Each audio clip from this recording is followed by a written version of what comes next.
James, very quickly, the Republican candidates faced off in their final debate. Who do you think were the strongest performers and who is now finished? Look, I think, Christie is absolutely done for. I think there's some wind behind Nikki Haley, but it's all very corporate establishment money that's not going to get her anywhere in the long run. DeSantis did very well, and I think because some of the pressure of Trump is now off him, that's all focused on Biden. He's freer to be Ron. And Vivek was interesting. He went for a lot of sort of Twitter troll lines, attacking Nikki Haley. But there's some interesting stuff there where he also is trying to get some bigger ideas out into the forum. So I think the biggest winner is probably DeSantis. Our biggest loser, Christie.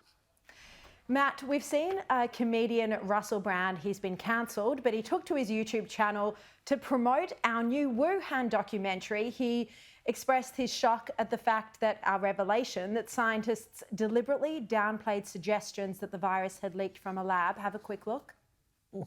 If you'd said that those agencies were involved in the funding of Wuhan and that it was likely that the virus had emerged from the laboratory in early 2020 or midway through 2020, you would have been kicked off the internet. You might even have been dragged out of your home. Unfortunately, Shervo, there's been no international inquiry. It shouldn't be left up to journalists to investigate this. Perhaps this is all a terrible mishap and the Wuhan Institute of Virology just suddenly became a little bit slapdash and it was an error. No, apparently there had been concerns about safety in the Wuhan Institute of Virology for some time that was well reported and well understood extraordinarily.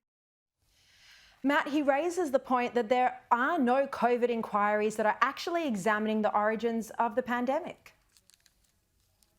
Well, that's right, Shari, and the biggest issue here is we all know what Russell just said now, but the biggest issue is that the people that cancelled people, that perpetuated these myths have not been held responsible, and we are at risk of making the same mistakes again.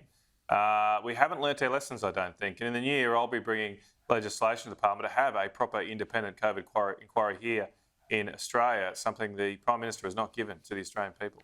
Well, it's so important because his COVID inquiry, as we know, failed to live up to expectations and won't be examining the states.